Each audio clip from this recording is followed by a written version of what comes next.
Hello everyone. तो अब हमारी क्लासेस नंबर जो है चौथा है। तो डे 4 कहलाया एक प्रकार से, और इसमें हम जो है वैदिक संस्कृति पढ़ रहे हैं। हालांकि आज जो है हमने मतलब क्लासेस दो स्किप कर दी थी। मंडे और ट्यूसडे को हमारी क्लासेस स्किप रही हैं, इस वजह से अब जो है हम डे 4 पर अभी पहुंच पाए हैं। अब जो है कल हम डे 5 और डे 6 भी कर लेंगे। कल डे 5 और डे 6 भी हम कर चुके होंगे। उसके बाद जो है हम लगातार क्लासेस कर रहे होंगे। डे 7 डे 8 डे 9 जिस तरीके से हमने प्लानिंग की हुई थी उस तरीके से ही काम चल रहा होगा हमारा लगातार।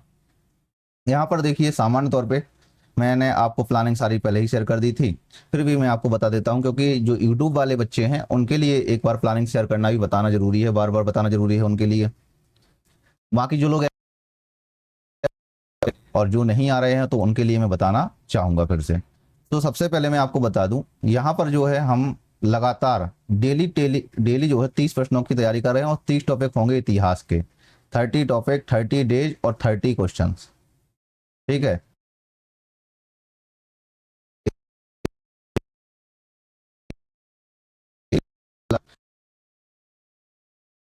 इस प्रकार से हम यहाँ पर 900 क्वेश्चंस कंप्लीट कर चुके होंगे।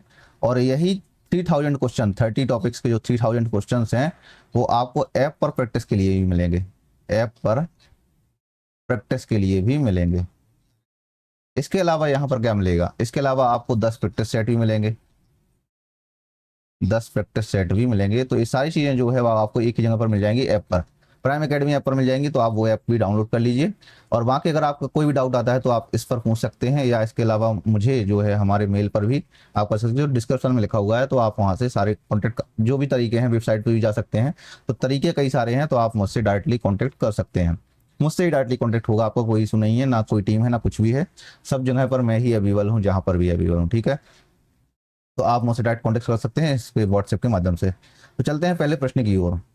पहला प्रश्न कहता है कि किस ग्रंथ में अत्याचारी राजा को नष्ट करने हेतु प्रजा द्वारा किए जाने वाले विशेष यज्ञ बलिदान का विवरण मिलता है। तो विशेष यज्ञ बलिदान का जो विवरण मिलता है उसके बारे में पूछा हुआ है। तो वो किस ग्रंथ में मिलता है। तो इसने सामान्य तौर पर पूछा हुआ है किस ग्रंथ में मिलता है, ग्रंथ का नाम पूछा हुआ है। अब यहाँ पर सारे ग्रंथ जो हैं वो हमें मिलते हैं, धार्मिक ग्रंथ मिल रहे हैं, जैसे छंदोग्योपनिषद है, अथर्ववेद है, तैत्तिरीय आरण्यक है, तांडव ब्राह्मण हो गया। तो इनमें से कौन सा है।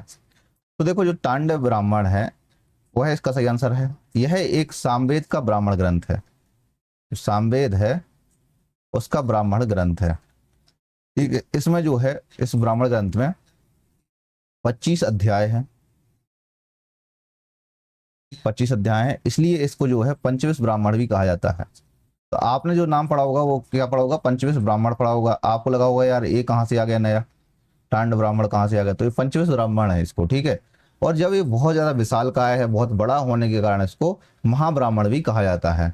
तो इसको जो है टांड ब्राह्मण को, यानी कि एक प्रकार से कह सकते हो आप, विशालकाय होने के कारण, विशालकाय होने के कारण इसे जो है महाब्राह्मण भी कहा जाता है। महाब्राह्मण भी कहा जाता है, कहा जाता है। और इसमें जो है यज्ञ के अलग अलग स्वरूप भी दिए गए हैं। इनकी अवधि जो है, यज्ञों की अवधि है, एक दिन से लेकर सहस्त्रों वर्षों तक बताई गई है। ठीक है। और इसमें जो है अत्याचारी राजा को नष्ट करने हेतु प्रजा द्वारा किए वाले विशेष यज्ञ जो है, तो अत्याचारी राजा जो है, तो कौन से राजा होते थे, तो अत्याचारी जो दुस्ता ऋतु पौरिसारायण कहलाते थे। दुस्ता ऋतु पौरिसायण होते थे, पौरिसायण होते थे। और फिरजा जो यानी सृजयों द्वारा राजपद से हटा जाने का उल्लेख है यहाँ पर। जैसे अगर आज हमें वर्तमान में किसी राजा को हटाना है, जो हमारे आज शक्तिशाली राजा हैं यहाँ पर भारत में, अगर उनको हटाना है तो हमें एक सीजेपी का गठन करना पड़ता है। सीजेपी, कॉकरोच जनता पार्टी का गठन करना पड़ सकता है। तो उसके माध्यम से जो है, जो वर्तमान सरकार है उसको हिलाया जा सकता है या हटाया भी जा सकता है। इसके लिए आपको यज्ञ करने की आवश्यकता नहीं पड़ेगी। ठीक है। अगला प्रश्न है प्रश्न नंबर 2। रत्न विंसी आभूषण अर्पण का उत्सव किस वैदिक यज्ञ से संबंधित था। रत्न है वंशी यानी कि आभूषण अर्पण का उत्सव पूछा हुआ है। दियो यज्ञ, अश्वमेध यज्ञ, रासु यज्ञ या वाजपेयी यज्ञ। तो इसमें से कौन सा सही है? तो देखो जो रासु यज्ञ है, रत्न वंशी जो है रासु यज्ञ जो है वो राजकीय संस्कार यज्ञ से संबंधित था। ठीक है, रासु यज्ञ बेसिकली क्या होता था? राजा का अभिषेक होता था। जब राजा का अभिषेक होता था तब इस यज्ञ को आयोजित किया था। राजा के अभिषेक से संबंधित था, राजा के अभिषेक से संबंधित था, और यह कह सकते हैं राजकीय संस्कार का यज्ञ था। राजकीय संस्कार का यज्ञ था, संस्कार का यज्ञ था। इसको ये कह सकते हो। रत्न है वंशी जो है संस्कार के अंतर्गत राजा रत्नी यानी कि प्रमुख अधिकारियों के घर जाता था और इनके साथ जो है पुनर्विषेक या इंद्र महाभिषेक जैसे अनुष्ठान भी करता था। ठीक है, और यहीं पर जो अश्वमेध यज्ञ है यह राजा के जो है साम्राज्य विस्तार से संबंधित था।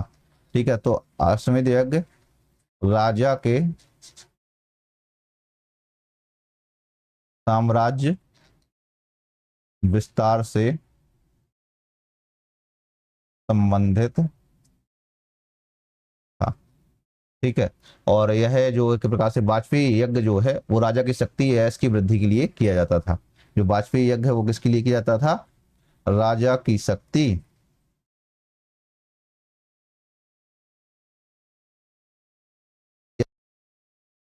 यश की वृद्धि के लिए किया जाता था। इस तरीके से आप कर सकते हो यहाँ पर। ठीक है, तो इसका सही आंसर जो है वो सी नंबर हो जाएगा। अगला प्रश्न है प्रश्न नंबर 3 नंबर। ऋग्वेद में मृधर्वाच शब्द किसकी ओर संकेत करता है? ये मृधर्वाच जो है इस शब्द की किसकी ओर संकेत करता है? तो ऐसे शब्द देखो, ऐसे प्रश्न भी पूछे जाते हैं। अब यहाँ पर देखो कई सारे जो यज्ञ होते थे उनमें बलि भी दी जाती थी। अब यहाँ पर अलग शब्द का प्रयोग किया हुआ था। जैसे मृधर्वाच जो है वो शब्द जो होता था जो यज्ञ बलि नहीं देता था, जो यज्ञ है वो बलि नहीं देता था। तो ऋग्वेद में आर और जो दास है दस्यु थे उनके बीच में अलग संघर्षों का वर्णन मिलता है। तो जो ऋग्वेद है, ऋग्वेद में आर आर्यों और जो दास होते थे या दस्यु होते थे, दास होते थे या दस्यु, इनको दस्यु कहा जाता था, दस्युओं के मध्य कई संघर्ष देखने को मिलते हैं, कई संघर्ष देखने को मिलते हैं, देखने को मिलते हैं। इसको कहा जाता था मृधर्वाच कहा जाता था। ठीक है, अब यहाँ पर जो अलग अलग यज्ञ होते थे उनमें अलग अलग शब्दों का भी प्रयोग किया जाता था। तो एक करके हम देख लेते हैं किसको क्या कहा गया था। ठीक है, जैसे दस्युओं को आवृत होता था तो देव विधान ना मानने वाले को कहा जाता था। ठीक है, तो जैसे यहाँ पर अगर एक एक करके लिखते हैं हम, दस्युओं को आवृत, दस्युओं को जब आवृत होता था तो इसको बोलते थे देव विधान ना मानने वाले, देव विधान ना मानने वाले, मानने वाले। ठीक है, इसके अलावा और भी देखा जाए पॉइंट, एक एक करके देख लेते हैं हम। ठीक है, इसको बोलते थे अयजवन, अयजवन बोलते थे जब, तो यज्ञ ना करने वाले होते थे, यज्ञ ना करने वाले होते थे। और इसके बाद देखा जाए तो इसको मृधर्वाच भी कहा जाता था। मृधर्वाच बलि ना देने वाले या अस्पष्ट भाषा बोलने वाले होते थे। ठीक है, बलि ना देने वाले, ना देने वाले या अस्पष्ट भाषा बोलने वाले होते थे, अस्पष्ट भाषा बोलने वाले होते थे, होते थे। तो इस तरीके से आप कर सकते हो। इसके अलावा कृष्ण त्वच भी हो जाता था, कृष्ण त्वच, त्वच जो है वो काली त्वचा वाले होते थे, काली त्वचा वाले होते थे। और इसके अलावा आक्रमण जो है वो वैदिक क्रियाओं को ना मानने वाले, आक्रमण वैदिक क्रियाओं को ना मानने वाले, ना मानने वाले होते थे। तो इस तरीके से आप पढ़ सकते हो इन सबको। ठीक है, अब इसका जो सही आंसर हो जाएगा वो कौन सा हो जाएगा, डी नंबर से आंसर हो गया। जो यज्ञ या बलि को नहीं मानता था, ये लिखा हुआ है यहाँ पर, मृधर वॉच कहा जाता था उसको। अगला प्रश्न, प्रश्न नंबर चौथा, ऋग्वैदिक काल का व्यंजन करम्ब किन पदार्थों से बनाया जाता था? जो करम्ब होता था वो किन पदार्थों से बनाया जाता था? देखो यहाँ पर जो करम्ब है, करम्ब एक प्रकार का व्यंजन है, ठीक है, एक प्रकार का व्यंजन होता था जो 3 चीजों से मिलकर बनता था। क्या क्या? अन्न हो गया, जौ हो गया और तिल हो गया। क्या हो गया? अन्न हो गया, जौ हो गया और तिल हो गया। इन 3 चीजों से मिलकर ये बनाया जाता था। अब वैदिक काल में जो अनाज होते थे वो मुख्यतः जैसे यव हो गया, यव यानी कि जौ हो जाता था, व्रीहि मतलब जो चावल हो जाता था, इसके अलावा गोधूम हो गया यानी कि जो गेहूं हो गया, माड़ हो गया मतलब उड़द हो गया। तो इन सारे जो अनाज है वो मुख्यतः तौर पर पाए जाते थे यहाँ पर। अब यहाँ पर और भी अगर देखा जाए तो वैदिक शब्द जो है कृषि कर्म से संबंधित अलग अलग वैदिक शब्दों का प्रयोग किया जाता था। जैसे करीस शब्द का प्रयोग होता था वो खाद के लिए किया जाता था। कृषंत शब्द का प्रयोग जो है वो जुताई के लिए किया जाता था। वपंत शब्द का जो प्रयोग किया जाता था वो बुआई के लिए किया जाता था। लुअंत शब्द का जो प्रयोग किया जाता था वो लवनी शब्द के लिए किया जाता था। तो एक प्रकार से अलग अलग जो कृषि से कर्म से संबंधित शब्दों का भी प्रयोग किया गया था। वैदिक काल में जो अनाज थे उनके भी नाम यहाँ पर मिलते हैं। तो जो कर्म जो कर्म है वो किन चीजों से मिलकर बनता था? तो ये 3 चीजों से मिलकर बनता था। किससे? 3 चीजों से मिलकर बना होता था। किस किस से? अन्न हो गया, जौ हो गया और तिल हो गया। तो इन 3 चीजों से मिलकर ये बना होता था। इसके अलावा देखा जाए तो वैदिक काल के जो अनाज हैं, ठीक है, तो वैदिक काल के अनाज, वैदिक काल के अनाज, तो वैदिक काल के जो अनाजों में आ जाएं तो एक एक करके हम देख लेते हैं यहाँ पर। तो जैसे यव है, यव को जो जौ होता था उसको यव कहा जाता था। ये नाम आपको रट्टा मार लेने हैं, ठीक है। यहाँ पर व्रीहि जो होता था, व्रीहि चावल को कहा जाता था, चावल को व्रीहि कहा जाता था, एक प्रकार से कह सकते हो। इसके अलावा गोधूम जो होता था वो गेहूं को कहा जाता था, गेहूं गोधूम। और इसके अलावा देखा जाए तो माड़, माड़ जो है वो उड़द को कहा जाता था, माड़ किसको? उड़द को कहा जाता था। और कृषि कर्म से संबंधित वैदिक शब्द होते थे। तो कृषि कार्यों से संबंधित वैदिक शब्द अगर देखते हैं, कृषि कार्यों से संबंधित वैदिक शब्द, तो एक एक करके देख लेते हैं हम कौन कौन से होते थे। जैसे शकन या करीस, शकन या करीस होते थे, ये किसको बोलते थे? खाद को बोलते थे, ठीक है, शकन या करीस बोलते थे। इसके अलावा कृषंत होता था वर्ड, कृषंत वर्ड जो है वो किसको बोला जाता था? जुताई को बोला जाता था, किसको? जुताई को बोला जाता था। ववंत, ववंत शब्द है जो, वो बुआई को बोला जाता था, किसको? बुआई को बोला जाता था।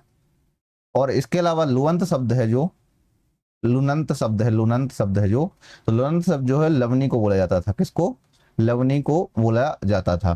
तो इस तरीके से जो है सारे शब्दों का उल्लेख मिलता था। कृषि कार्यों से संबंधित जो उल्लेख थे उनका भी उल्लेख मिलता है यहाँ पर हमें वैदिक काल में और ऋग्वैदिक काल में, ये सारे, ठीक है। तो इनको आपको अच्छे से रट्टा मार लेना है, ये बहुत इंपॉर्टेंट होते हैं, ठीक है, इंपॉर्टेंट होते हैं। तो इन तरीके से इसका सही आंसर जो है वो डी नंबर हो जाएगा। अगला प्रश्न है प्रश्न नंबर 5वां, ऐत्रेय और सतवत ब्राह्मण में किस राजा का उल्लेख है जिसने इंद्र महाभिषेक के साथ अश्वमेध यज्ञ भी संपन्न कराया था? तो ऐत्रेय और सतवत ब्राह्मण में जो है एक राजा का उल्लेख मिलता है जिसने इस इंद्र महाभिषेक के साथ जो जो इंद्र महाभिषेक होता था उसके साथ जो है अश्वमेध यज्ञ भी संपन्न कराया हुआ था। तो इस जो उसका राजा का नाम है वो है पर। क्या नाम है? पर। अब आप ये राजा का नाम हो सकता है पहली बार सुन रहे होंगे। पर राजा जो है वो कौशल महाजनपद का राजा था। कहाँ का था? कौशल महाजनपद का राजा था, कौशल महाजनपद का राजा था, महाजनपद का राजा था, कौशल महाजनपद का राजा था। और इसका जो उल्लेख है वो हमें किसके से मिलता है? ऐत्रेय ब्राह्मण में और सतवत ब्राह्मण में। कौन कौन से? यहाँ पर आप इनके नाम जरूर लिख लीजिए, ऐत्रेय ब्राह्मण में और सतवत ब्राह्मण में, सतवत ब्राह्मण में इसका उल्लेख मिलता है यहाँ पर, ठीक है। और इस राजा का जो राज्य का विस्तार था उत्तर में नेपाल की तराई से लेकर दक्षिण में जो है वो सई नदी तक था और पश्चिम में पंचाल गोमती से ले पूर्व तक गंडक नदी तक था। तो अगर इसके राज्य का विस्तार हम देख लें, कौशल महाजनपद के राज्य का विस्तार जो है पर राजा, तो राज्य का विस्तार, राज्य का विस्तार कहां से कहां तक था? तो देखो, उत्तर में जो है, उत्तर में नेपाल की तराई से, जो नेपाल की तराई से हो गया, और इसके अलावा ये दक्षिण में जो है, दक्षिण में सई नदी तक था, सई नदी तक था। और इसके अलावा देखा जाए तो पश्चिम में कहां तक? पंचाल तक। तो पश्चिम में पांचाल तक, और गोमती से पूर्व में तक, गोमती से आ, पांचाल गोमती तक, यहां पर गोमती तक। और जो पूर्व में है, पूर्व में कहां तक? गंडक नदी तक था, गंडक नदी तक था। तो इस तरीके से आप बना सकते हो एक प्रकार से। अब जो सरयू नदी थी, सरयू नदी कौशल को दो भागों में बांटती थी, सरयू नदी कौशल को दो भागों में बांटती थी। यहाँ पर अगर आप देखोगे तो इस तरीके से यहाँ पर लिख लिया करो, कई बार नोट्स बनाना जरूरी होता है। तो जैसे सरयू नदी कौशल को दो भागों में बांटती थी, दो भागों में बांटती थी। ये पॉइंट बनाना जरूरी है। अगला पॉइंट अगर देखा जाए तो यहाँ पर जो हम और भी चीजें इंपॉर्टेंट है, जैसे महात्मा बुद्ध के पूर्व जो है कंस नामक शासक ने काशी राज्य को जीत लिया था। तो महात्मा बुद्ध से पहले, महात्मा बुद्ध से पहले कंस नामक शासक ने, शासक ने काशी राज्य को जीत लिया था, काशी राज्य को जीत लिया था, जीत लिया। यहाँ पर इस चीज से लिख सकते हो। और भी अगर और इसका जो एक प्रकार से इसे जातक ग्रंथ में वाराणसी ग्राहो कहा गया है। इसको जो है जातक ग्रंथों में, जातक ग्रंथों में वाराणसी ग्राहो कहा गया है, ग्राहो कहा गया है। ठीक है, इस तरीके से आप लिख सकते हो यहाँ पर। अगला प्रश्न चलते हैं हम, प्रश्न नंबर 6वां। तो सही आंसर देख लिया, इसका पर है, डी नंबर सही आंसर है। ठीक है, अगला प्रश्न है प्रश्न नंबर 6वां। औषधियों का जो है सर्वप्रथम उल्लेख किस ग्रंथ में मिलता है? औषधियों का उल्लेख पूछा हुआ है, इसने सर्वप्रथम किस ग्रंथ में मिलता है? आपको अच्छे से पता है, जो अथर्ववेद था, तो अथर्ववेद में बहुत सारी चीजों का अलग जानकारी मिलती है हमें। ठीक है, तो यहाँ पर जो है अथर्ववेद में हमें औषधियों की जानकारी मिलती है, तो सी नंबर तो सही हो जाएगा।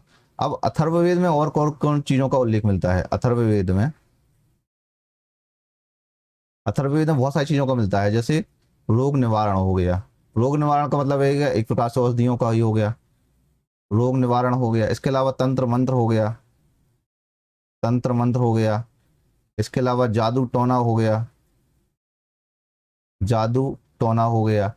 विवाह हो गया, प्रेम हो गया, प्रायश्चित हो गया, प्रायश्चित हो गया। इसके अलावा महात्मभूमि महात्मा हो गया, मातृभूमि महात्म्य हो गया। और इसके अलावा ब्रह्म ज्ञान हो गया।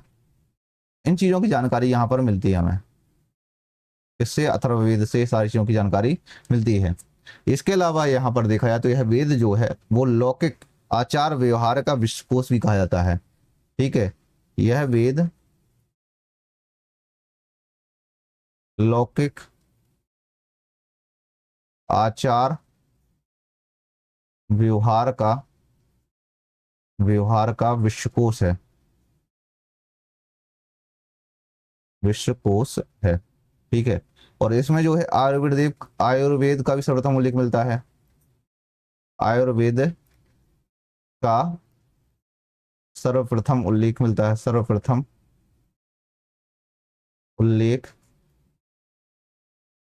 मिलता है। ठीक है, इसके अलावा और भी जो अथर्ववेद के आयुर्वेद का सर्वप्रथम उल्लेख इसी मिलता है, लेकिन इसके एक सूक्त है औद्धाशिक, औद्धायक सूक्त कहलाता है, इसमें उल्लेख मिलता है हमें। ठीक है, इसमें एक अरुंधति जो है, एक अथर्ववेद में एक रोगनाशक जड़ी बूटी का भी उल्लेख मिलता है। किसका? अरुंधति, अरुंधति तो एक जड़ी बूटी है जिसका उल्लेख मिलता है, जड़ी बूटी का, जड़ी बूटी का उल्लेख मिलता है। ठीक है, और पृथ्वी सूक्त में जो है एक वैदिक राष्ट्रीय गीत का भी उल्लेख मिलता है। ठीक है, और युद्ध का प्रारंभ जो है मनुष्यों के मस्तिष्क होता है, ये भी अथर्ववेद में भी हमें मिलता है। ठीक है, तो अथर्ववेद बहुत बड़ा ग्रंथ है जिसमें सामान्य तौर पर कई बार तंत्र मंत्र जादू टोना इन सब चीजों के बारे में आपको अच्छे से रखना, याद रखना है। तंत्र मंत्र हो गया, जादू टोना हो गया, इससे जो है प्रेम विवाह हो गया, प्रायश्चित हो गया, मातृभूमि महात्मा हो गया, ब्रह्मग्राम हो गया, इन सबके बारे में जानकारी जो है अथर्ववेद से हमें मिलती है। तो क्वेश्चन नंबर 6 का जो आंसर हो जाएगा वो सी नंबर हो जाएगा। अगला प्रश्न है प्रश्न नंबर 7। प्रश्न नंबर 7 कहता है ऋग्वेद के पुरुष सूक्त में चतुर्वर्ण वर्ण व्यवस्था की उत्पत्ति का उल्लेख है, इसी सिद्धांत को किस अन्य वैदिक ग्रंथ में पुनः दोहराया गया है? तो एक वैदिक ग्रंथ है जिसमें इस सब चीजों के बारे में दोहराया गया है। अब तो ऋग्वेद के पुरुष सूक्त में सब चीज का उल्लेख मिलता है। ठीक है, ऋग्वेद के पुरुष सूक्त में, और वहीं पर किस अन्य ग्रंथ में भी दोहराया गया है? तो देखो, सबसे पहले जो पुरुष सूक्त के पुरुष सूक्त में, पुरुष सूक्त में तो इस चीज का उल्लेख था। पुरुष सूक्त के कौन से? पुरुष सूक्त के जो यहाँ पर ऋग्वेद के दशम मंडल में, ऋग्वेद के दशम मंडल में, ऋग्वेद के 10वें मंडल के पुरुष सूक्त में, 10वें मंडल के पुरुष सूक्त में, ठीक है, चतुर्वर्ण व्यवस्था की उत्पत्ति का उल्लेख मिलता है। इसके अलावा जो है इसी सिद्धांत का जो उल्लेख हमें मिलता है वो मिलता है बृहदारण्यक उपनिषद में। किसमें? बृहदारण्यक उपनिषद में, इसमें मिलता है हमें। ठीक है, बृहदारण्यक उपनिषद में। इसके अतिरिक्त देखो कहाँ कहाँ और भी उल्लेख मिलता है। तो देखो कहाँ, मतलब एक प्रकार से चतुर्वर्ण व्यवस्था का उल्लेख जो है हमें कहाँ कहाँ मिलता है? महाभारत के शांति पर्व में, महाभारत के शांति पर्व में उल्लेख मिलता है। इसके अलावा कहाँ मिलता है? रामायण में मिलता है, रामायण में। और कहाँ पर मिलता है? भगवत गीता में, भगवत गीता में। इसके अलावा कहाँ मिलता है? विष्णु पुराण में, विष्णु पुराण में, और वायु पुराण में, वायु पुराण में, और मनुस्मृति में। तो इन ग्रंथों के नाम आपको अच्छे से रख लेना है याद। ठीक है, अब मनुस्मृति में जो है वर्ण व्यवस्था के देवीय उत्पत्ति का सिद्धांत प्रतिपादित किया गया है। तो मनुस्मृति में वर्ण व्यवस्था के, वर्ण व्यवस्था की देवीय उत्पत्ति का सिद्धांत प्रतिपादित किया गया है, देवीय उत्पत्ति का सिद्धांत प्रतिपादित किया गया है, किया गया है। इस तरीके से आप लिख सकते हो इसको। ठीक है, इसका जो सही आंसर हो जाएगा वो डी नंबर सही आंसर हो जाएगा। अगला प्रश्न है प्रश्न नंबर 8। एशिया माइनर के मितान्नी लोगों के धार्मिक जीवन में निम्नलिखित में से कौन से वैदिक देवता सम्मिलित थे? तो एशिया माइनर के जो है मितान्नी लोगों के धार्मिक जीवन में निम्नलिखित में से कौन से वैदिक देवता सम्मिलित थे? तो इसमें सामान्य तौर पे जो है इंद्र और वरुण का नाम आता है। ठीक है, अब यहाँ पर जो है एक एक करके हम देखते हैं कौन कौन से हैं। तो देखो एक अभिलेख मिला है हमें मध्य एशिया से जिसका नाम है बोगज कोई, बोगज कोई अभिलेख मिला है मध्य एशिया से, हमें ये मिला है, मध्य एशिया से मिला है। इन अभिलेखों में जो है मितान्नी लोगों के, ठीक है, मितान्नी लोगों के, मितान्नी लोगों के जो उल्लेख, जो हमें देवताओं का उल्लेख मिलता है, कौन कौन से मिलता है? जैसे इंद्र हो गया, वरुण हो गया, इसके अलावा मित्र हो गया, और नासत यानी कि अश्विन का उल्लेख मिलता है। नासत यानी कि अश्विन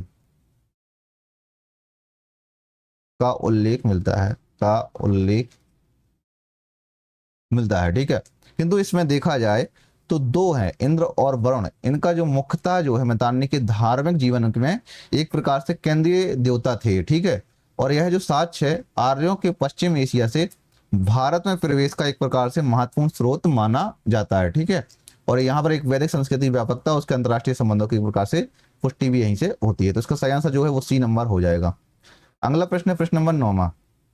ऋग्वेद एक देवमंडल में सर्वाधिक महत्वपूर्ण देवता कौन थे?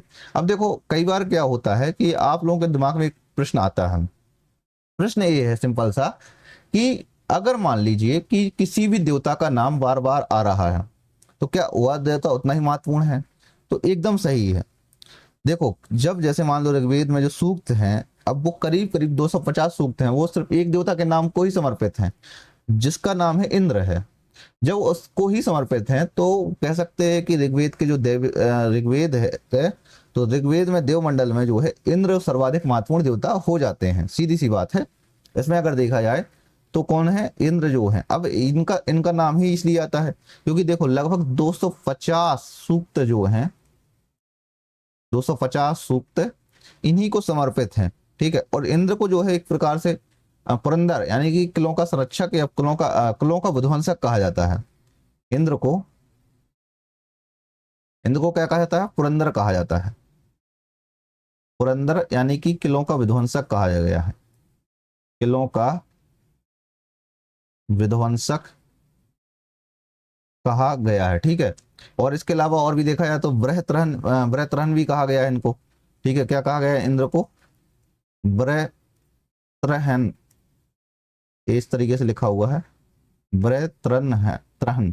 ठीक है, इसको वृत्र के वधकर्ता कहा गया है, वधकर्ता कहा गया है। वहीं पर अगर देखा जाए अन्य देवता में जैसे अग्नि है, ठीक है, अग्नि, तो अग्नि को जो है करीब करीब 200 सूक्त समर्पित हैं। कितने? 200 सूक्त समर्पित हैं। और इसके बाद जो आता है वो आता है सोम, तो सोम को जो है वो 120 सूक्त समर्पित हैं, 120 सूक्त समर्पित हैं। ठीक है, वर्ण जो है नैतिक व्यवस्था और ऋत जो है सत्य धर्म के देवता थे। ठीक है, यहाँ पर जो नासत्य हैं जो वो किसके देवता थे? चिकित्सा के देवता थे, चिकित्सा के देवता थे। ठीक है, तो इस तरीके से आपको याद कर लेना है एक चीज। ये देखो कई बार एक छोटे छोटे पॉइंट होते हैं आप लोग भूल जाते हैं, जैसे नासत्य है। अब नासत्य के बारे में अगर आपने पढ़ा ही नहीं है तो आपको कैसे पता होगा कि ये चिकित्सा के देवता थे? तो आपको इनको पढ़ लेना एक बार कि ये चिकित्सा के देवता थे। ठीक है, अच्छे तरीके से। अगला प्रश्न, प्रश्न नंबर 10। नासदीय सूक्त किस वेद से संबंधित है? तो नासदीय सूक्त के बारे में पूछा हुआ है, किस वेद से संबंधित है। अब देखो नासदीय सूक्त जो है वो सामान्य तौर पे ऋग्वेद के 10वें मंडल में ही मिलता है। ठीक है, तो ऋग्वेद के 10वें मंडल से संबंधित है। ठीक है, ऋग्वेद के 10वें मंडल से संबंधित है, 10वें मंडल से संबंधित है। ठीक है, तो इसका मतलब ये है किससे हो गया ये? तो सी नंबर सही हो गया, ऋग्वेद से संबंधित है। उसने पूछा था किस वेद से संबंधित है। अब ऋग्वेद के बारे में थोड़ी सा जान लो आप, यहाँ पर ऋग्वेद के बारे में थोड़ी सा जानना जरूरी है, ऋग्वेद के बारे में। अब ऋग्वेद के बारे में हम एक एक करके कुछ पॉइंट नोट कर लेते हैं। जैसे इसमें जो मंडल हैं, मंडल पूरे कितने हैं? 10 मंडल हैं। इसके अलावा और भी चीजें इसमें क्या मिलता है?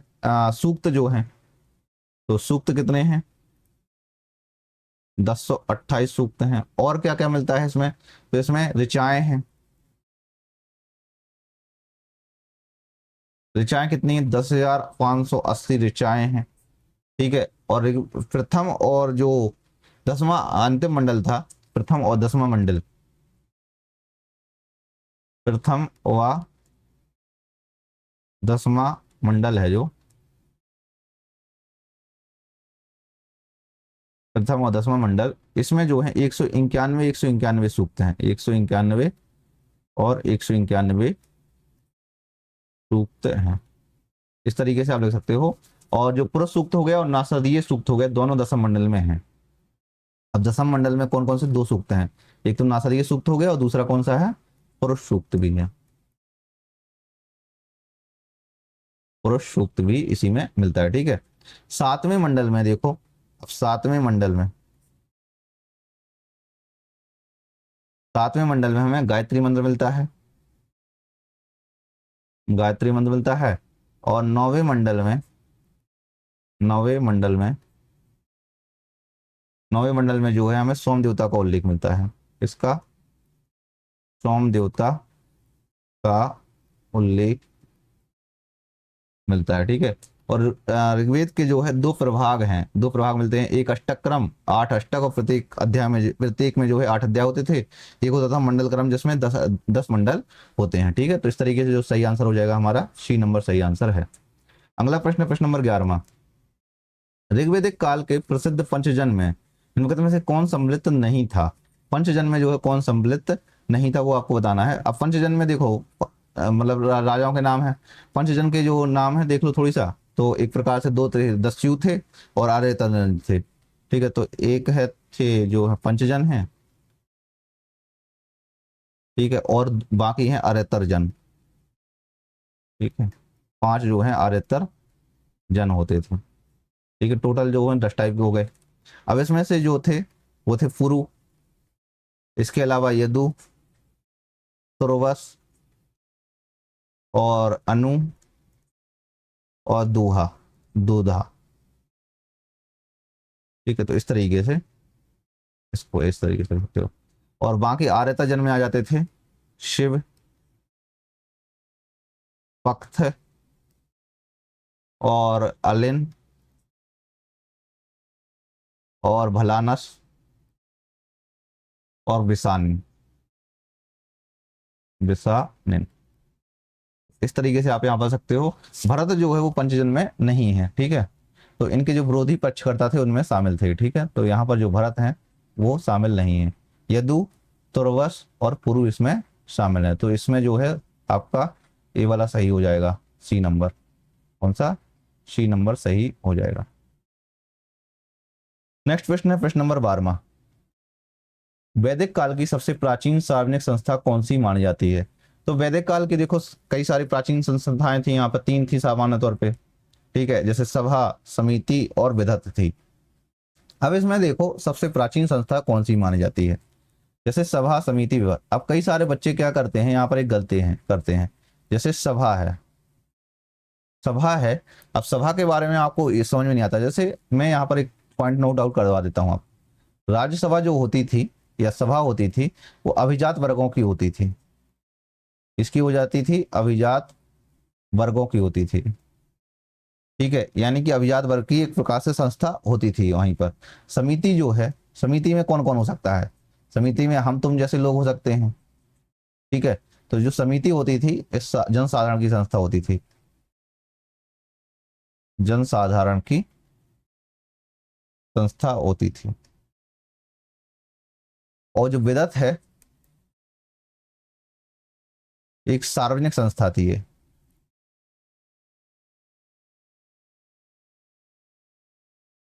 संस्था थी। तो इसका सही आंसर जो है वो विदत है आपका, ठीक है। विदत है जो प्राचीन सार्वजनिक संस्था मानी जाती है, ठीक है। और ऋग्वेद में विदत का उल्लेख जो है वो 122 बार आता है, 122 बार उल्लेख आता है ऋग्वेद में, ऋग्वेद में, ठीक है। इस तरीके से आप यहाँ पर लिख सकते हो। अगला प्रश्न है 13वां नंबर, महाजल प्लावन की कथा जिसमें मत्स्य अवतार द्वारा मनु की रक्षा का वर्णन है किस ग्रंथ में मिलती है? तो महाजल प्लावन की जो है वो मत्स्य अवतार द्वारा मनु की रक्षा का वर्णन किस ग्रंथ में मिलता है? मनु की रक्षा का वर्णन बताना है आपको।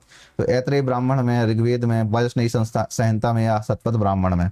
तो महाजन प्लावन की जो कथा है उसका यानी कि मत्स्य अवतार जो है मनु की रक्षा का वर्णन है, तो ये इस ग्रंथ में मिलता है, वो है शतपथ ब्राह्मण ग्रंथ। कौन सा?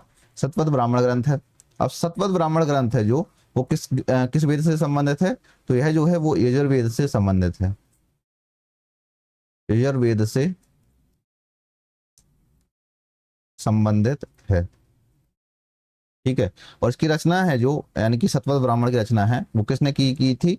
तो महर्षि याज्ञवल्क्य ने की हुई थी, याज्ञवल्क्य ने की हुई थी। इसमें जो है जल प्लावन की कथा के साथ साथ एक और देखा जाए तो गांधार, कैकय, कौशल और कुरु जैसे राज्यों के जो है शासकों का नाम का भी उल्लेख मिलता है। ठीक है, दुष्यंत और भरत की कथा भी सतवद ब्राह्मण में मिलती है। किसकी? सतवद ब्राह्मण में दुष्यंत और भरत की दुष्यंत और भरत की कथा का वर्णन मिलता है, वर्णन मिलता है। ठीक है, और इसमें जो है यहाँ पर सतवद ब्राह्मण में पुनर्जन्म की अवधारणा भी हमें मिलती है इसमें। ठीक है, पुनर्जन्म की अवधारणा भी मिलती है। नेक्स्ट प्रश्न है प्रश्न नंबर 14वां।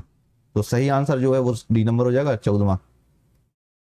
पृथ्वी सूक्त जिसमें पहली बार भूमि को माता कहा गया है किस वेद से संबंधित है? पृथ्वी सूक्त के बारे में बताना है आपको कि पृथ्वी सूक्त था वो किस वेद से संबंधित है। तो यह जो है वो है अथर्ववेद से संबंधित है। किससे? अथर्ववेद से संबंधित है। अब जो पृथ्वी सूक्त है उसको मैंने अभी आपको बताया हुआ था कि इसको वैदिक राष्ट्रीय गीत भी कहते हैं। किसको? पृथ्वी सूक्त को, पृथ्वी सूक्तों को वैदिक राष्ट्रीय गीत भी कहते हैं। वैदिक राष्ट्रीय गीत भी कहते हैं। ठीक है, और इसी में जो है माता भूमि वहा पुत्रोहा पृथ्वी व्याहा कहा गया है। मतलब भूमि माता है और मैं पृथ्वी का पुत्र हूं। अब वो मुझे संस्कृत नहीं आती इतनी अच्छी। ठीक है, तो भूमि माता है, माता है और मैं पृथ्वी का पुत्र हूं, और मैं पृथ्वी का पुत्र हूं, इसमें कहा गया है। इसी का उल्लेख है इसमें। और इसमें ऋग्वेद संहिता में कम से कम 3000 वर्ष पुरानी मानी जाती है। ठीक है, वैदिक साहित्य में मैंने पहले ही बताया हुआ आपको धर्म, दर्शन, भूगोल, विज्ञान, लौकिक जीवन सभी का पहलुओं को समेटता है। तो डी नंबर सही आंसर हो जाएगा। अगला प्रश्न है प्रश्न नंबर 15वां। ऋग्वेद का जो 7वां मंडल है किस ऋषि वंश से संबंधित है? तो ऋग्वेद का 7वां मंडल जो है किस ऋषि वंश से संबंधित है? तो ये वशिष्ठ से संबंधित है। किससे? वशिष्ठ से संबंधित है। अब जो 7वें मंडल की ऋग्वेद के 7वें मंडल की रचना किसने की हुई थी? इसकी रचना जो है वशिष्ठ ने की हुई थी। किसने की हुई थी? वशिष्ठ ने की हुई थी। वशिष्ठ ने की हुई थी। और इसी मंडल में जो है गायत्री मिलता है, गायत्री मंत्र मिलता है हमें। क्या मिलता है? गायत्री मंत्र मिलता है। गायत्री मंत्र और 10 राग या 10 राज्य, 10 राज, 10 राग भी कहा जाता है इसको या राज भी कहा जाता है।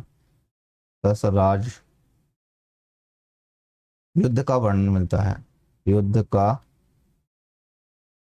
वर्णन मिलता है। ठीक है, वैदिक युग में जो है अग्नि के 2 प्रकार थे। एक थी स्मार्ताग्नि यानी कि गृहस्थ का पाक यज्ञ, और एक थी स्रोताग्नि यानी स्रोत यज्ञों की संयोजना, जिसके 4 भेद थे। ग्रहपत्य, आवाहनीय, आवाहनीय या दक्षिणाग्नि कहा जाता था, या समयाग्नि भी कहा जाता था। ठीक है, तो वैदिक युग में अग्नि के 2 प्रकार क्या है? वैदिक युग में, वैदिक युग में अग्नि के 2 प्रकार। ठीक है, एक तो थी स्मार्ताग्नि यानी गृहस्थ का पाक यज्ञ,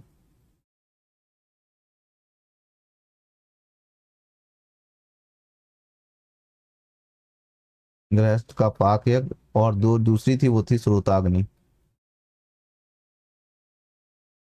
यानी कि स्रोत यज्ञों की संज्ञा, स्रोत यज्ञों की संयोजना। ठीक है, इसके जिसके 4 भेद थे, एक तो थे ग्रहपत्य, अब आहवनीय और दक्षिणाग्नि या समयाग्नि भी इसको कहा जाता था। ठीक है, तो इसका सही आंसर जो है उसी नंबर हो जाएगा। अगला प्रश्न, प्रश्न नंबर 16वां। किस उपनिषद के अनुसार ब्रह्म की प्राप्ति के लिए योगाभ्यास आवश्यक है? तो एक किस उपनिषद में लिखा हुआ है कि अगर आपको ब्रह्मा की प्राप्ति करनी है, ब्रह्म की प्राप्ति करना है, तो उसके लिए आपको योग अभ्यास भी करना पड़ेगा। तो ये जो है वो श्वेतास्वर उपनिषद में कहा गया है। श्वेतास्वर उपनिषद में कहा गया है। ठीक है, और इसमें जो है योग अभ्यास की प्राप्ति के लिए जो है हमें बताया गया है कि आपको अगर ब्रह्म की प्राप्ति करना है तो उसके लिए आपको योगाभ्यास करना पड़ेगा, ठीक है। और यह उपनिषद जो है कृष्ण यजुर्वेद से संबंधित है। यह जो उपनिषद है, जो श्वेताश्वर उपनिषद है, किससे संबंधित है? कृष्ण यजुर्वेद से संबंधित है। कृष्ण यजुर्वेद से संबंधित है, ठीक है। और ऋग्वैदिक काल में जो है जनपदों के संभ्रांत वर्ग शिल्पी, व्यापारी और किसान ग्रामों में बसते थे, ठीक है। ग्रामणी जो होता था, एक ग्रामणी शब्द का भी प्रयोग किया गया है कई जगह पे। ग्रामणी शब्द तो ये किसका होता था? ग्राम का मुखिया होता था, ग्राम का मुखिया होता था, ठीक है। जो एक प्रकार से सैन्य और नागरिक दोनों प्रकार के कार्य करता था, ठीक है। और राजनीतिक संगठन की जो मूल इकाई होती थी वो कुल या परिवार होती थी। राजनीतिक संगठन की मूल इकाई कुल या परिवार होती थी, कुल या परिवार था, कुल या परिवार था, ठीक है। अगला प्रश्न है प्रश्न नंबर 17वां। सुनह सेप आख्यान जिसमें एक पिता अपने पुत्र को बेचता है किस ग्रंथ में प्राप्त होता है? सुनह सेप आख्यान जो है जिसमें एक पिता है वो अपने पुत्र को बेचता है किस ग्रंथ में प्राप्त होता है? तो यह जो जानकारी हमें मिलती है सुना सेप यानी कि देवव्रत की कथा है। सुना सेप आख्यान जो है, सुनह सेप आख्यान एक प्रकार से देवव्रत, देवव्रत की कथा है, ठीक है। इसमें जो है विश्वामित्र के 50 पुत्रों ने उसे पुत्र के रूप में अस्वीकार करने पर विश्वामित्र ने श्राप दिया हुआ था एक प्रकार से। तो जब उसे पुत्र के रूप में अस्वीकार करने पर विश्वामित्र ने श्राप दे दिया था, ठीक है। तो यह जो जानकारी मिलती है हमें किससे मिलती है? ऐतरेय ब्राह्मण से इसकी जानकारी मिलती है, ठीक है। किससे? ऐतरेय ब्राह्मण से इसकी जानकारी मिलती है, ठीक है। अब यहाँ पर उन्होंने श्राप दिया हुआ था जो एक प्रकार से देख सकते हैं। इनको जो है जैसे कौन कौन से थे इनमें से? कुछ लोग थे जैसे अगर देखा जाए तो वे थे आंध्र, आंध्र हो गया, पुंड्र पुड्र हो गया, और सवर हो गया, पुलिंद हो गया, पुलिंद हो गया और मुतिव हो गया, मुतिव हो गया। तो इन जैसी जो वर्ण व्यवस्था से बाहर की अनार्य जातियां थी वो बन जाएं इस वजह से, ठीक है। आर्य शर्मा थे, तो आर्य शर्मा के अनुसार जो शूद्र भी है मूलतः गैर इंडो आर्यन समुदाय के लोग थे जो उत्तर पश्चिमी क्षेत्र में निवास करते थे। तो 17वें का जो सही आंसर हो जाएगा वो सी नंबर सही आंसर हो जाएगा। 18वां देखते हैं। ऋग्वेद में दो जुते हुए खेतों के मध्य स्थित परती भूमि की पट्टी को क्या कहा जाता है? ऋग्वेद में जो दो जुते हुए खेतों के मध्य स्थित परती भूमि की पट्टी होती थी उसको क्या कहा जाता था? तो इसको जो है वो खिल्ल कहा जाता था। क्या कहा जाता था? खिल्ल कहा जाता था। वैदिक कृषि जो है शब्दावली में खिल्ल का अर्थ है, तो खिल्ल का अर्थ जो है कृषि योग्य खेतों के बीच स्थित परती या अनजुती भूमि की पट्टी होती थी, ठीक है। वहीं पर अन्य चीजें देखा जाए तो उर्वरा क्षेत्र हल से जोती जाने वाली भूमि को जो है खल कहा जाता था, खलियान कहा जाता था। क्या कहा जाता था? खल या खलियान, खल या खलियान कहा जाता था किसको? जो उर्वरा क्षेत्र, उर्वरा या क्षेत्र जो है मैं हल से जोती जाने वाली भूमि होती थी, हल से जोती जाने वाली भूमि होती थी, ठीक है। और वैदिक शब्दावली में मैं आपको पहले बता चुका हूँ, जैसे यव हो गया, यव जौ को बोला जाता था, बी हो गया जो चावल होता था, गोधूम जो गेहूं होता था, इच्छु जो है। अब यहाँ पर एक और नया चीज जुड़ गई है जैसे इच्छु, ये नाम आपने नहीं सुना होगा। इच्छु जो है वो गन्ना, तो गन्ना को कहा जाता था, ठीक है। अगला प्रश्न देखते हैं, प्रश्न नंबर 19वां। इनको एक दूसरे से मिलाना है आपको, ठीक है। यहाँ पर हो सकता है आपको थोड़ी सा प्रश्न कम दिखाई दे रहा होगा, नीचे वाला जो पॉइंट है वो कम कट गया होगा इसमें, ठीक है। तो यहाँ पर जो है वो छंदोगय उपनिषद है। क्या है? छंदोगय उपनिषद है इसमें, छंदोगय उपनिषद है, ठीक है। तो यहाँ पर अब देखते हैं उद्दालक और अरुणी जो है, उद्दालक और अरुणी पिता श्वेत केतु पुत्र के मध्य आत्मा विषयक संवाद किस उपनिषद में मिलता है? तो आपको सिर्फ उपनिषद का नाम बताना है किस उपनिषद में मिलता है, ठीक है। उद्दालक यानी अरुणी और पिता जो श्वेत केतु हैं उनके मध्य आत्मा से संबंधित जो प्रसिद्ध संवाद है ठीक है, वो मिलता है हमें छंदों का उपनिषद में ही मिलता है, तो इसका जो सही आंसर है वो डी नंबर हो जाएगा। छंदों का उपनिषद में देखो, इसी उपनिषद में जो है तत् त्वम असि का वर्णन है इसमें। अब देखो कुछ शब्दों के नाम आपको जरूर रख लेने हैं, ये जो है वाक्य मिलते हैं, जैसे तत् त्वम असि, तत् त्वम असि, तत् त्वम असि, वो हमें किसी में मिलता है, छंदों का उपनिषद में मिलता है। इसके अलावा हमें सर्व खलविद ब्रह्मा, सर्व खलविंद ब्रह्मा, वो भी हमें इसी में मिलता है। इसके अलावा एक एवं द्वितीय ब्रह्मा, एक में द्वितीय ब्रह्म, वो भी हमें इसी महाकाव्य वाक्य मिलते हैं एक प्रकार से, ठीक है। एक प्रकार से जो बृहद अरक उपनिषद है, इसमें अहम ब्रह्मास्मि, अहम ब्रह्मास्मि का जनक कहा जाता है, जो एक अलग संवाद है। अस्तो माँ जो है, जो अस्तो माँ सदगय तमसो माँ ज्योतिर्गमय भी इसी में मिलते हैं, हमें किस में मिलते हैं, बृहदारण्यक उपनिषद में मिलते हैं। मुंडकोपनिषद में जो है सत्यमेव जयते का हमें मिलता है, ठीक है। और मांडूक उपनिषद में जो है वो हमें मिलता है अयम आत्मा ब्रह्मा का भी उल्लेख मिलता है, अयम आत्मा ब्रह्मा का उल्लेख मिलता है, ठीक है। तो 19 का जो है वो डी नंबर सही आंसर हो जाएगा। अगला प्रश्न है प्रश्न नंबर 20वां। जनक और याज्ञवल्क्य का प्रसिद्ध संवाद किस ग्रंथ में मिलता है? जनक और याज्ञवल्क्य जो है उसका प्रसिद्ध संवाद हमें किस ग्रंथ में मिलता है? तो वह बृहदारण्यक उपनिषद में मिलता है हमें, ठीक है। अब यहाँ पर देखो जाए तो राजा जनक हैं और महर्षि याज्ञवल्क्य हैं, तो इनके मध्य जो है ब्रह्मा, आत्मा और मोक्ष पर गहन दार्शनिक संवाद देखने को मिलता है। किसको? ब्रह्म है, आत्मा, आत्मा और मोक्ष पर गहन दार्शनिक संवाद मिलता है, संवाद मिलता है, ठीक है। और यह जो है शुक्ल यजुर्वेद से संबंधित उपनिषद है, ठीक है। जो बृहदारण्यक उपनिषद है किससे? शुक्ल यजुर्वेद से संबंधित है। यजुर्वेद दो प्रकार के होते हैं, ठीक है, दो कृष्ण यजुर्वेद और शुक्ल यजुर्वेद, ठीक है। तो ये शुक्ल यजुर्वेद से संबंधित है, और इसी में जो है बृहदारण्यक उपनिषद में आत्मा के जो है प्रथम आत्मा के पुनर्जन्म का प्रथम रूप देखने को मिलता है, ठीक है। और इसी में मैंने आपको बताया था अस्तो माँ सदमगमय सर्वे भवन्तु सुखिनः जैसे उद्गम का भी इसमें उल्लेख मिलता है। और बृहदारण्यक उपनिषद जो कुल मिला के इसका डी नंबर आंसर हो जाएगा। अगला प्रश्न, प्रश्न नंबर 21वां। अन्न बहु कुर्वीत तत् व्रतम, अधिक अन्न उत्पन्न करना चाहिए यही हमारा व्रत हो, यह उद्घोष जो है किस ग्रंथ में हमें देखने को मिलता है?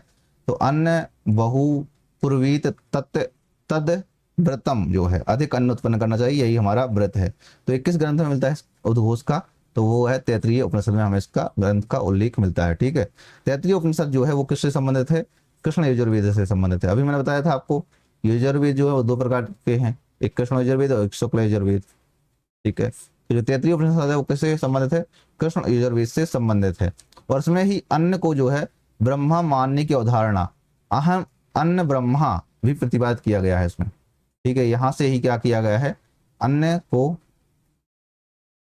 को ब्रह्मा मानने की अवधारणा,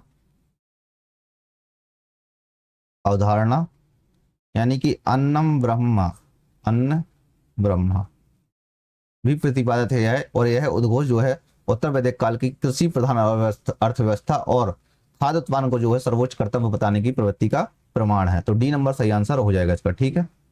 अगला प्रश्न है 22वां। तमसो मा ज्योतिर्गमय, हमें अंधकार से प्रकाश की ओर ले चलो, यह कथन किस उपनिषद में मिलता है? अभी मैंने आपको बताया था अस्तो मा सदगमय तमसो मा ज्योतिर्गमय मृत्युम्बा अमृतम गमय, मतलब बहुत बड़ी लाइन है, मैं लिख देता हूं आपको पूरी लाइन। अस्तो अस्तो मा सदगमय, सदगमय मृत्युमा अमृतम गमय, ठीक है। अच्छा यहाँ पे तमसो माँ ज्योतिर्गमय था, तमसो माँ ज्योतिर्गमय देख लीजिए आप लोग, ठीक है। तो यह जो अपने हमें मिलता है वो किसमें मिलता है? अभी अभी मैंने आपको बताया था बृहदारण्यक उपनिषद में यह मिलता है, ठीक है। और यहाँ पर और भी देखा जाए तो जैसे अहम ब्रह्मास्मि, जनक याज्ञवल्क्य संवाद हो गया, सर्वे भवन्तु सुखिनः हो गया, इन सब का उल्लेख भी हमें जो है वृहदारण्यक उपनिषद मिलता है। और वृहदारण्यक उपनिषद जो है मैंने अभी अभी बताया हुआ था आपको कि शुक्ल यजुर्वेद से संबंधित है। ठीक है, यहाँ पर और भी अगर देख लीजिए जैसे अहम ब्रह्मास्मि, अहम ब्रह्मास्मि का उल्लेख मिलता है। ठीक है, इसके अलावा जनक और याज्ञवल्क्य संवाद हो गया, बलाक संवाद हो गया, और सर्वे भवंतु सुखिना का उल्लेख हो गया, सुखिना का उल्लेख भी इसी में हमें मिलता है। तो डी सी नंबर सही आंसर हो गया। अगला क्वेश्चन है क्वेश्चन नंबर 23वां। पुनर्जन्म के सिद्धांत की सर्वप्रथम प्रमाणिक व्याख्या किस वैदिक ग्रंथ में मिलती है? तो अभी अभी मैंने आपको बताया था पुनर्जन्म के सिद्धांत के बारे में बताया हुआ था कि इसकी जानकारी आपको कहाँ पर मिलती है। तो जो पुनर्जन्म के सिद्धांत की सबसे ज्यादा जानकारी मिलती है वो हमें मिलती है छंदोग्य उपनिषद में, सर्वाधिक प्रमाणिक जानकारी कह सकते हैं, या इसका जो है एक प्रकार से कह सकते हैं एक प्रकार की परिकल्पना की गई थी। किसकी परिकल्पना की गई थी? छंदोग्य उपनिषद में। तो डी नंबर सही हो जाएगा कि छंदोग्य उपनिषद में जो है पुनर्जन्म के सिद्धांत की एक प्रथम परिकल्पना की गई थी। इसमें सिंपल सा लिखा था कि जिसका आचरण अच्छा रहा वे ब्राह्मण, क्षत्रिय या वैश्य का उत्तम जन्म लेंगे, और जिसका आचरण बुरा रहा वे कुत्ते, सुअर, चांडाल में जन्म लेंगे एक प्रकार से। तो आप यहाँ पर लाइन लिख लीजिए कौन कौन सी, जो इसमें साफ साफ लिखा हुआ है कि जिनका जिनका आचरण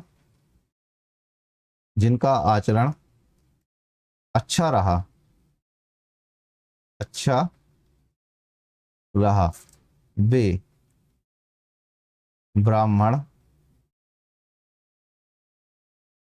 क्षत्रिय या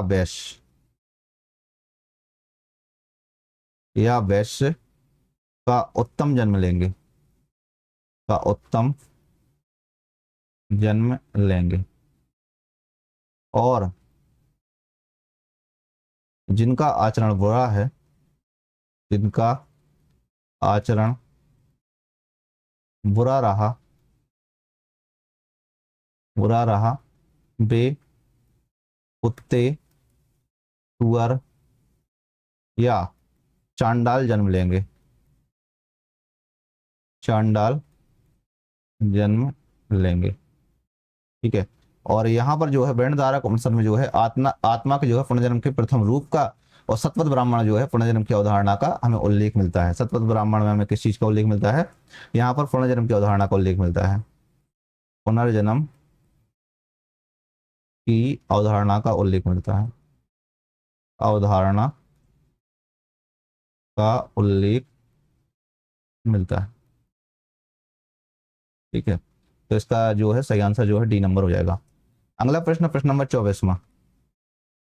युद्ध का प्रारंभ मनुष्यों के मस्तिष्क में होता है, यह कथन जो है किस ग्रंथ में हमें मिलता है? युद्ध का प्रारंभ जो है मनुष्यों के मस्तिष्क में होता है, यह ग्रंथ कथन जो है वो किस ग्रंथ में मिलता है?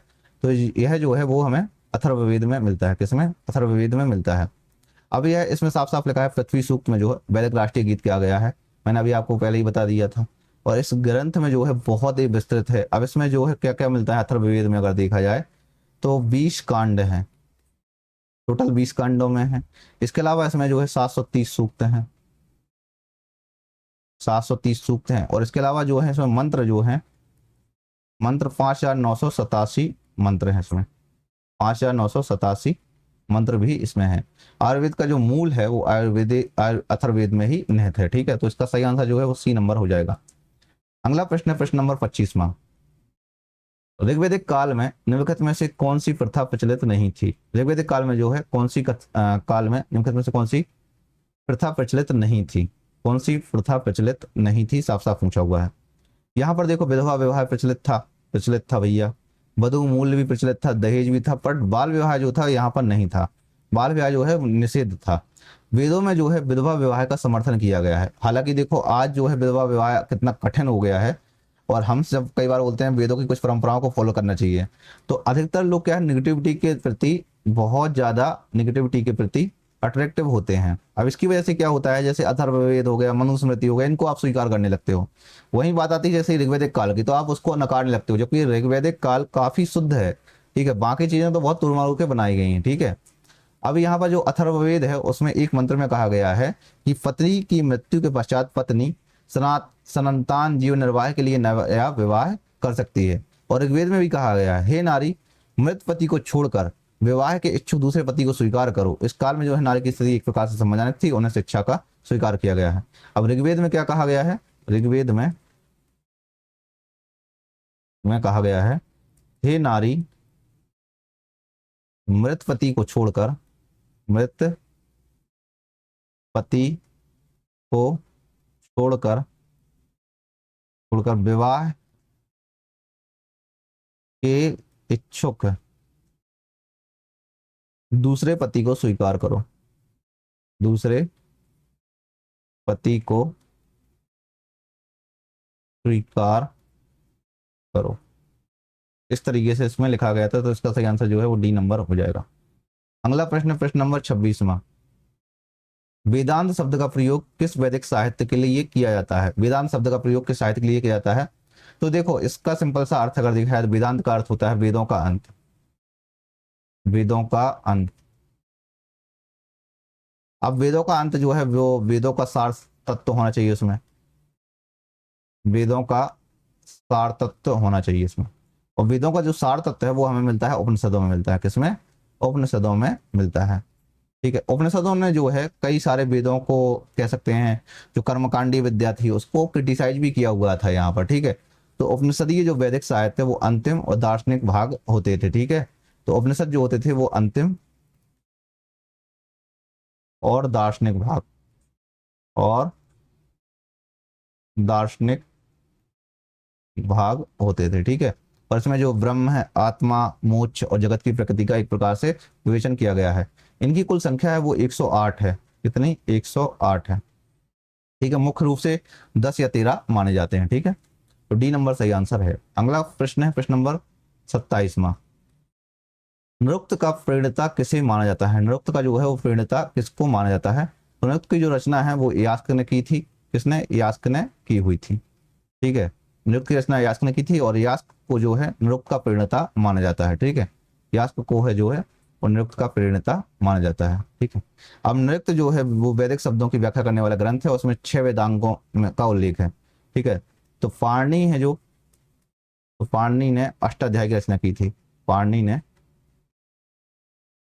अष्टाध्यायी की रचना की थी। ठीक है, पतंजलि ने जो है महाभाष्य की रचना की थी। और बादरायण ने जो है, बादरायण ने ब्रह्मसूत्र की रचना की थी। ब्रह्मसूत्र की रचना की थी। और वेदांगों में देखा जाए तो शिक्षा, कल्प, व्याकरण, निरुक्त, छंद और ज्योतिष सम्मिलित हैं। ठीक है, अगला प्रश्न, प्रश्न नंबर 28वां, वैदिक काल में हल से जोती जाने वाली भूमि के लिए किस शब्द का प्रयोग किया जाता था? तो वैदिक काल में जो भूमि होती थी उसको जोता जाता था जब, तो उसको किस चीज का प्रयोग किया जाता था? तो मैंने पहले ही बताया हुआ था आपको। तो इसको जो बोला जाता था वो जाता था उर्वरा। जो हल से जोते जाने वाली कृषि भूमि होती थी उसको कहा जाता था। ठीक है, खिल एक प्रकार की पड़ती भूमि होती थी, खल खलियान होती थी और दात्र श्रेणी जो हंसिया और धान के तो उगाई जाने वाली प्रयुक्त होता था। और कृषि से संबंधित जो अन्य वैदिक शब्दों में सकन हो गया खाद के लिए, मैंने बोला था, कृषंत हो गया वो जुताई के लिए किया जाता था, बपंत जो हो गया था बुआई के लिए हो जाता था, और लुअंत जो होता था एक प्रकार से लवनी होता था। तो इसका जो सही आंसर हो जाएगा वो सी नंबर हो जाएगा। हालांकि मैं इसके बारे में पहले ही बता चुका था इसलिए मैंने यहाँ पर ज्यादा डिटेल में नहीं बताया। 29वां प्रश्न है, किस उपनिषद में जो है इतिहास पुराण को पंचम वेद कहा गया है? इतिहास पुराण को जो है पंचम वेद कहा गया है, किस साहित्य में कहा गया है? तो ये जो है छंदोगय उपनिषद में कहा गया है। छंदोगय उपनिषद में जो है इतिहास पुराण को पंचम वेद कहा गया है। इतिहास पुराण को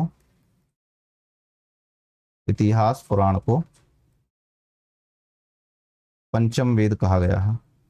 पंचम वेद कहा गया है। ठीक है, और यह जो है सामवेद से संबंधित सर्वाधिक विस्तृत उपनिषदों में से एक है। ठीक है, इसमें जैसे और भी चीजों का मिलता है, छंदोगय उपनिषद में किस किस चीज का मिलता है?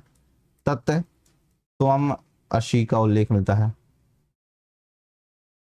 तत्व, त्वम, अशी का हो गया। इसके अलावा सर्व, हलविंद, ब्रह्मा का उल्लेख मिलता है।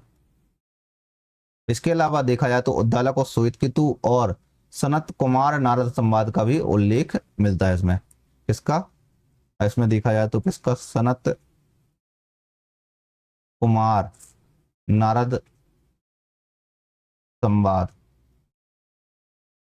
का उल्लेख मिलता है। ठीक है, तो इसका सही आंसर जो है वो डी नंबर हो जाएगा। अगला प्रश्न है प्रश्न नंबर 30वां और हमारा अंतिम प्रश्न। ऋग्वेद के अनुसार सड़कों, चरवाहों और भटके हुए पशुओं का देवता कौन थे? तो इसमें देखो जाए तो इन देवताओं का नाम क्या था? सड़कों, चरवाहों और भटके हुए पशुओं के देवता कौन थे? देखो, जो पूषण थे वो मार्गों के संरक्षक होते थे, मार्गों के संरक्षक होते थे। ठीक है, तो सड़कों, चरवाहों और भटके हुए पशुओं के देवता जो है वो पूषण को कहा जाता था। तो इसका सही आंसर हो जाएगा बी नंबर, सही आंसर हो जाएगा, पूषण को कहा जाता था। ठीक है, उत्तर वैदिक काल में जो है पूषण को जो है उत्तर वैदिक काल में, उत्तर वैदिक काल में पूषण को शूद्रों का देवता कहा जाता था। पूषण को शूद्रों का देवता कहा जाता था, कहा जाता था। उनका जो रथ है वो बकरे खींचते थे, और विवाह के अगर प्रमुख देवता थे तो पूषण का जो रथ होता था वो कौन खींचते थे? बकरे खींचते थे। ठीक है, बकरे, जो बकरे होते थे। ठीक है, और ऋग्वेद में जो है विवाह सूक्त जो है उन्हीं को समर्पित था, एक विवाह के प्रमुख देवता भी थे। ठीक है, अश्विन जो है युगल, युद्ध या प्रजनन के देवता होते थे, वैदिक चिकित्सा देवता भी होते थे। तो इन सबके नाम भी हमें अलग अलग से मिलते हैं। तो देखो हमारे 30 क्वेश्चन कंप्लीट हो गए हैं। और अगर आप देखो यूट्यूब के माध्यम से जुड़ रहे हो तो बेहतर होगा कि अगर आप लाइव क्लासेस लेना चाहते हो तो आप ऐप के माध्यम से जुड़ो। एक कुछ क्लासेस ही यहाँ पर चलेंगे और संभवतः है मेरा प्लान जैसा बने। प्लान ये भी हो सकता है कि मैं सारी क्लासेस आप वहाँ पर लूँ, और प्लान ये भी हो सकता है कि आधी अधूरी क्लासेस वहाँ पर लूँ। पता नहीं क्या होगा यूट्यूब के लिए, तो अभी अनिश्चितता है। बाकी अगर आप कुछ भी पूछना चाहते हैं तो आप हमारे ये व्हाट्सएप नंबर है, यहाँ पर इस व्हाट्सएप नंबर से आप पूछ सकते हैं कुछ भी। बाकी आप हमारे टेलीग्राम चैनल को ज्वाइन कर सकते हैं, यहाँ पर ये टेलीग्राम चैनल दिया हुआ है तो इसको ज्वाइन कर सकते हैं, और यहाँ से जो है ऐप को भी डाउनलोड कर सकते हैं, प्राइम एकेडमी ऐप को डाउनलोड कर सकते हैं। सारी जानकारी जो है वो आपको यहाँ पर मिल जाएगी। आप अगर हमको व्हाट्सएप करते हैं तो मैं आपको वहाँ पर सारी चीज़ें बता दूंगा, आपको क्या क्या फैसिलिटी यहाँ पर मिल जाएगी। बाकी अगर आप ऐप पे जाएंगे तो वहाँ पर डिस्क्रिप्शन मिल जाएगा, कोर्स डिस्क्रिप्शन मिल जाएगा, पेड कोर्स में जाओगे आप यूजीसी नेट वाले में, वहाँ पर सारी चीज़ें आपको मिल चुकी होंगी, कोई भी इशू नहीं आएगा। आई थिंक मैंने ऐप बहुत बढ़िया डेवलप करवाया है अभी, मतलब कंपनी जो है वो बहुत शानदार है यहाँ पर। ठीक है, तो आप बेझिझक हमसे संपर्क कर सकते हैं यूट्यूब के माध्यम से। कब क्या हो सकता है यूट्यूब का कुछ पता नहीं है, मैं वहाँ पर कब तक रेगुलर क्लासेस ले सकता हूँ, और हो सकता है संभवतः आने वाले समय में मैं वहाँ पर सारी फ्री क्लासेस भी कर दूँ। ठीक है, तो मिलते हैं नेक्स्ट क्लासेस में डे 5 में अगले दिन। ठीक है, जय हिंद, जय भारत।